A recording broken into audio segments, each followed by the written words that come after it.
السلام عليكم ومرحبا بكم في شوا تاع وطيف. شوا ديال اليوم ساندويتش بالكفته ديال الدجاج، كيجي لذيذ بزاف. الا عجبتكم هاد الشوا هادي فما عليكم الا تشاهدوا معايا الفيديو من الاول حتى الاخر. الا كنتوا اول مره كتزوروا القناه ما عليكم الا تشتركوا معنا وتضغطوا على زر الجرس باش يوصلكم كل جديد.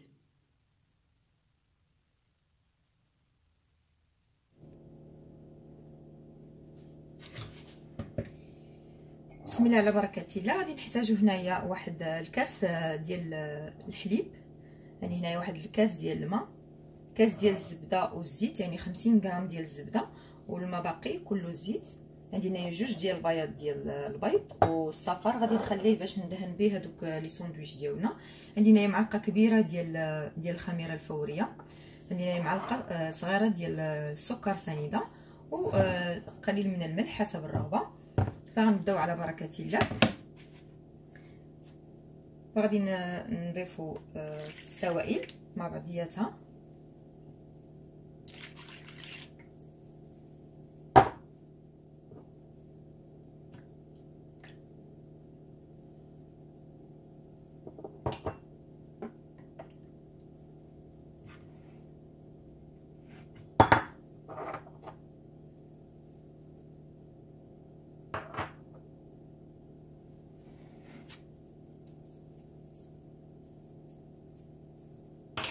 غنخليو الملحه حتى نبغي نضيفها في العجين.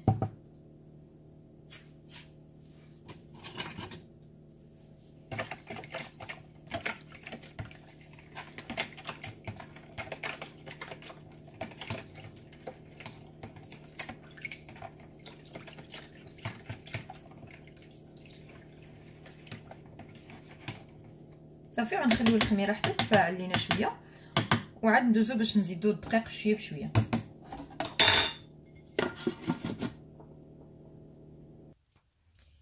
من بعد ما تفاعلت عندي الخميره، دابا غادي نبقى نزيد الدقيق بشويه بشويه. عندي هنايا الدقيق راني نخلطو،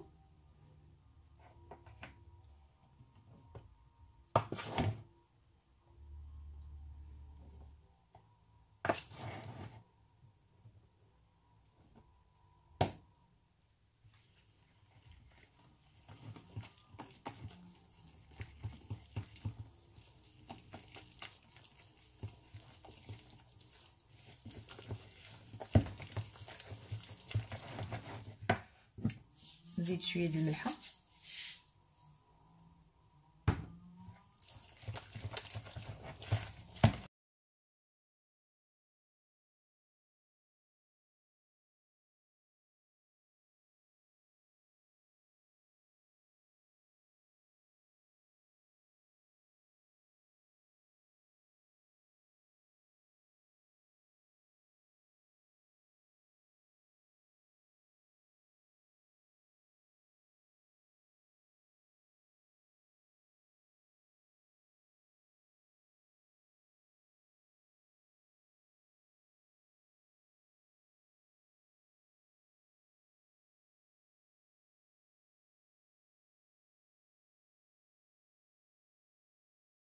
صافي نغطيو عليها حتى تخمر وندوزو باش نمشيو للحشوه. غنحتاجو للحشوه. عندي هنايا واحد 300 غرام ديال الكفته ديال الدجاج، عندي هنايا واحد جوج خيزويات محكوكين، بصله كبيره اولا جوج موين محكوكين، عفوا مشلضين طريفات صغار على هذا الشكل هذا. وعندي هنايا واحد نص قرعه، حنا عندنا شويه قرعه كبيره درت النص ديالها، الا كانوا عندكم هذوك الصغار فكتكتفيو بوحده اولا جوج صغار. عندي هنايا واحد القليل من الزيتون الاخضر، وهنايا خليته دواور للتزيين. وعندي جوج معالق كبار ديال القزبر ومعدنوس، وواحد الثومه كبيره. وفي العطريه ان شاء الله غادي نحتاجوا القليل من الملح او معلقه صغيره ديال الملح، معلقه صغيره ديال الكركم او الخرقوم البلدي، معلقه صغيره ديال السكنجبير، نص معلقه ديال الابزار، وربع معلقه ديال الفلفل الحار. فغندوزو باش نطيبوا نشحروا هاد الحشوه. كيف ما كتشوفوا ضفت زيت المائده، ودابا كنضيف زيت الزيتون.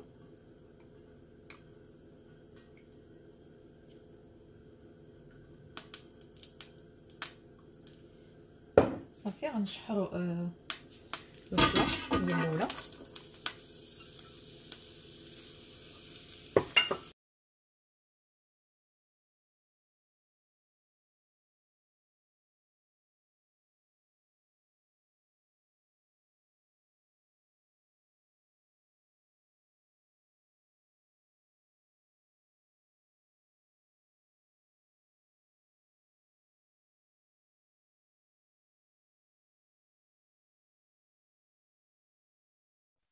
من بعد ما دبالت عندي البصله صافي غنزيد عليها هذوك الخيزو اللي محكوك وغادي نبقى نشحرهم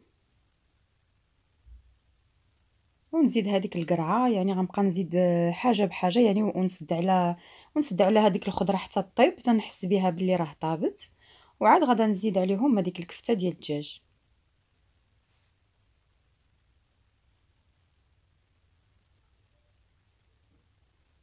صافي من بعد ما دبالت عندي هذيك الخضره، دابا غادا نزيد عليهم الكفته ديال الدجاج وهذيك العطريه وداك الدرس ديال الثومه غادي نحكو عليها من الفوق،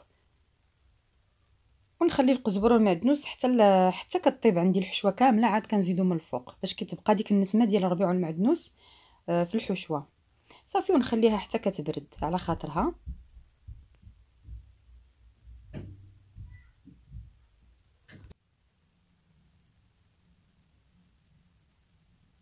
صافي كنحاول انني نفتتها بالمعلقه هذيك الكفته مزيان، وعاد غادي نزيد عليها هذيك العطريه اللي سبق ليا وذكرت،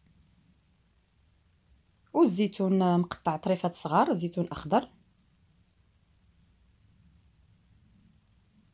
صافي كنبقى نشحرهم.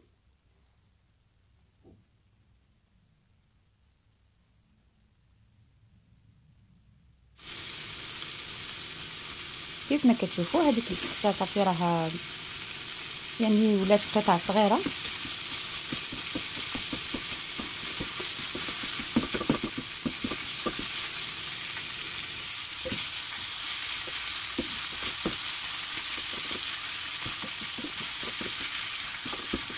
صافي يعني راه وجدت عندي الحشوه. غادي نزيد عليها دابا القزبر والمعدنوس. صافي غندير دوك الجمعه الكبار ديال القزبر والمعدنوس ونطفي عليها صافي النار ونخليها حتى كتبرد تماما، وندوزو باش نشوفوا العجينه فين وصلت.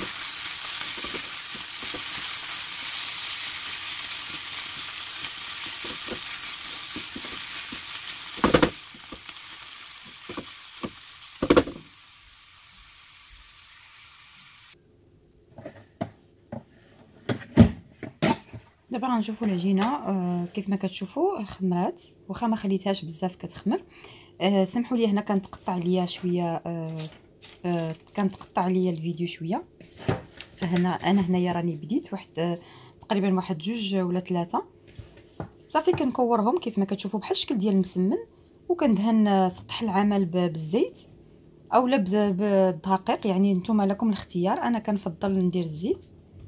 صافي كنعمرها كيف ما كتشوفوا، كنفتحها بحال كنفتحها يعني كنبسطها بيديا واحد شويه وكنعمرها، وكنزيد عليها الفرماج محكوك. يعني ما كيف ما قلت لكم تقطع ليا شويه الفيديو، فانا ما ذكرتش لكم الفرماج تقريبا عندي واحد 80 غرام ديال الفرماج محكوك، فهو اختياري. الا كان كنتو كتبغيوه مع الحشوه 80 كديروا 80 غرام. الا ما كنتوش كتبغيو فممكن انكم تستغناو عليه. صافي كنسدوه مزيان باليد بالصبع ديالنا وكنحطوها فوق اللاطه. غادي ندير معكم وحده اخرى باش تشوفوا مزيان، لان ما بينش عندكم، ما واضحاش عندكم الصوره. كيف ما كتشوفوا كنهز الحشوه كنديرها في الوسط وكندور الجوانب، يعني كنهز الجانب الاول وكنهز الجانب الثاني كيف ما كتشوفوا، وكنقرص العجينه بصبعاني باش تسد مزيان باش ما تخرجش ليا الحشوه منين نبغي نطيبها.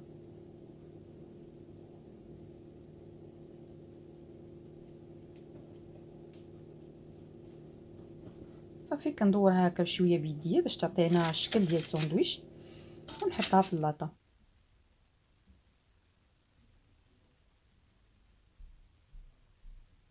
صافي كيف ما كتشوفوا غادي نبقى مستمره على هذه العمليه هذه حتى نسالي العجينه ديالي كامله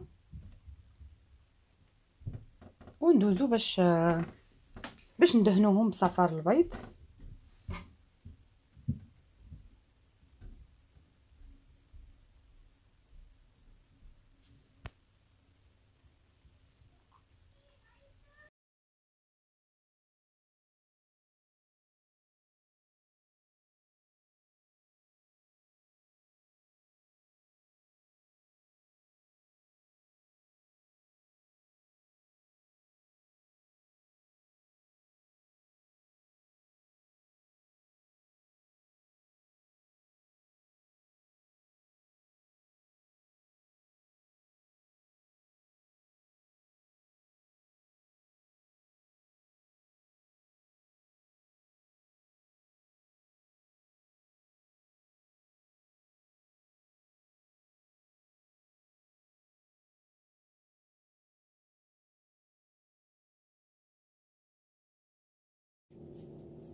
صافي كيف ما كتشوفوا عندي هنايا دوك صفار البيض اللي خليت دوك جوج صفار البيض، كنزيد عليهم واحد شويه ديال الحليب و الدوائر ديال الزيت، دوائر ديال الزيتون عفوا، اللي قطعتهم على هذا الشكل هذا دائري.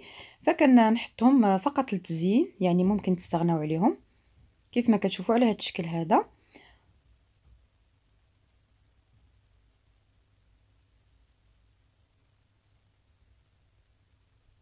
صافي كنبقى مستمره على هاد العمليه حتى كنسالي دوك الساندويتشات كاملين، يعني كنلصق لهم هادوك دوائر ديال الزيتون في الساندويتش هما الاولين باش ما يتحيدوش لينا من بعد في الطياب، يعني كنلصقهم هما الاولين وعاد كندهن الساندويتشات بصفار البيض.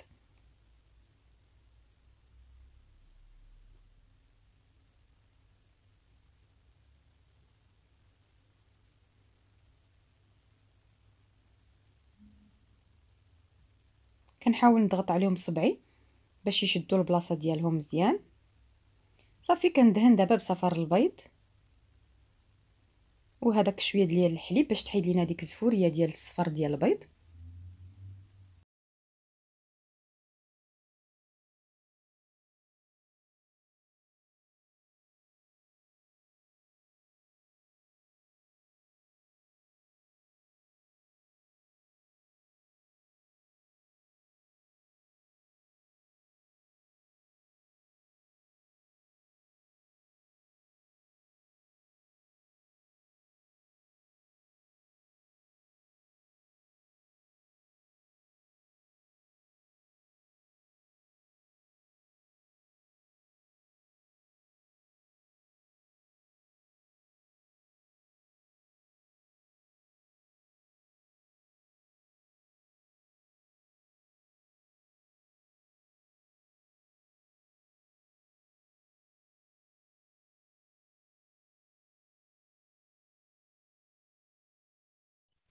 صافي من بعد ما دهنت داك لي ساندويتش ديالي كاملين بالبيض كنشرحهم بالموس يكون شويه ماضي اولا بالمقص.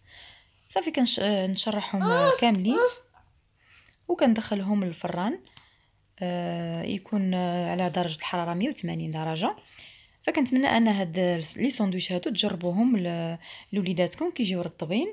ممكن تعطيو لهم يديو معاهم المدرسه و ديروهم كشيوه في رمضان، فكيجيو زوينين بزاف وكيجيو رطبين كيف ما كتشوفوا.